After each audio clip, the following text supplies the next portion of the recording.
Bismillahirrahmanirrahim. Assalamualaikum warahmatullahi wabarakatuh.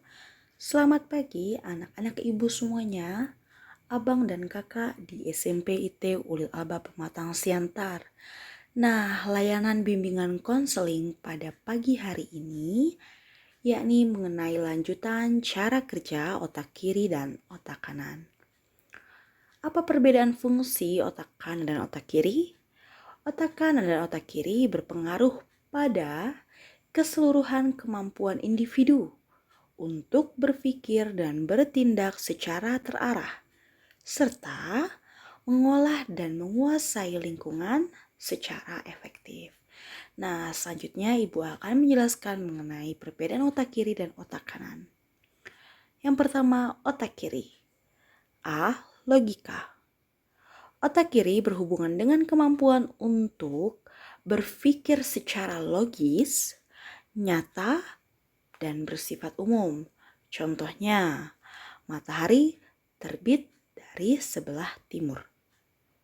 Ada laki-laki, ada perempuan. Jadi berpikirnya secara logis, nyata, dan bersifat umum atau keseluruhan. Yang B, hitungan linear. Otak kiri berhubungan dengan kemampuan melakukan hitungan linear atau hitungan yang berurutan.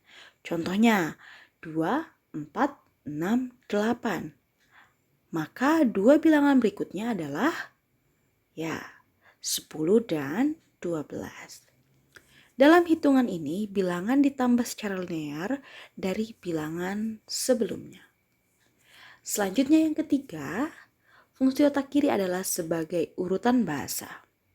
Otak kiri juga berhubungan dengan kemampuan dalam mengurutkan kata atau bahasa. Contohnya, jika kambing makannya rumput, maka mobil makannya bensin. Ada sendok, ada garpu.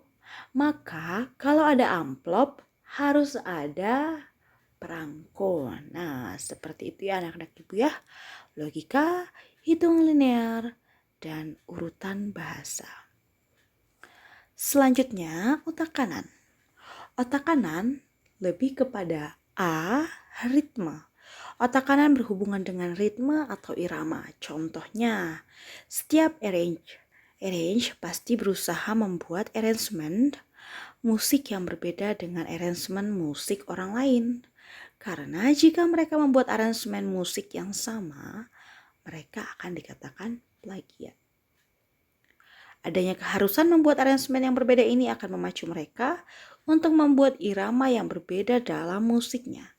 Hal ini akan mengembangkan kemampuan otak kanan mereka. Nah, berarti adanya ritme dan irama pada musik atau lagu, ya kan? Selanjutnya adalah B, kreativitas. Otak kanan berhubungan dengan kemampuan menampilkan kreativitas. Kreativitas bisa nampak ketika seseorang selalu mencari cara yang baru, yang berbeda dari cara-cara yang dipakai orang-orang di sekitarnya. Itulah namanya kreativitas. Dan biasanya kreativitas tumbuh dari otak sebelah kanan.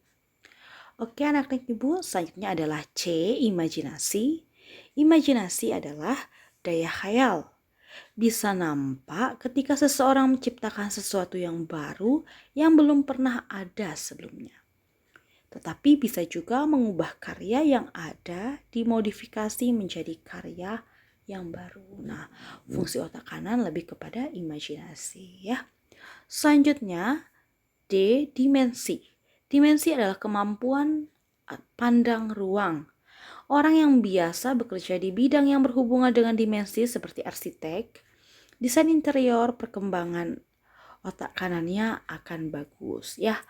Biasanya dengan dimensi otak kanan seseorang itu akan mampu mencoba membaca ruang.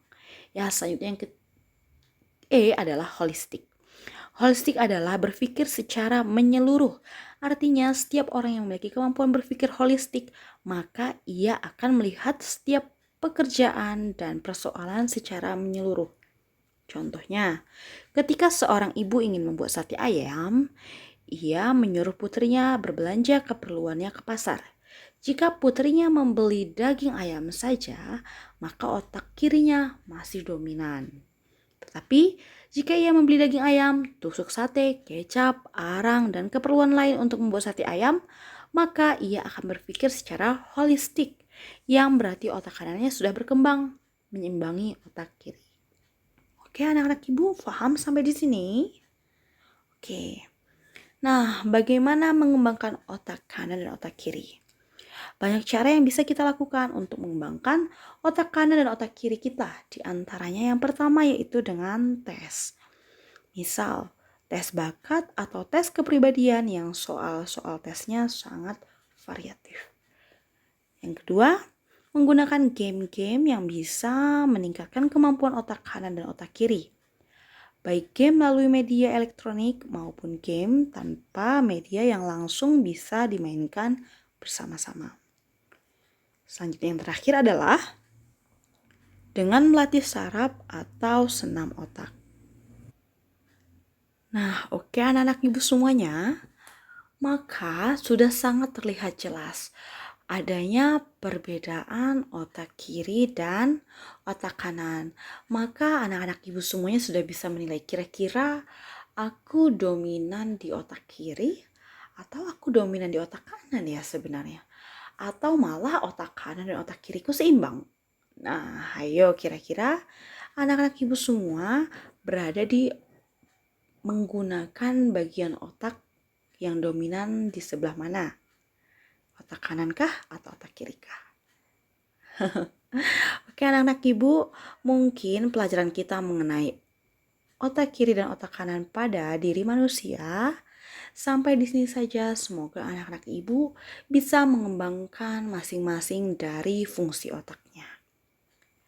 Semoga kita selalu dalam lindungan dan kasih sayang Allah, dan semoga kita selalu dalam keberkahan dan selalu diberi kesehatan oleh Allah Subhanahu wa taala.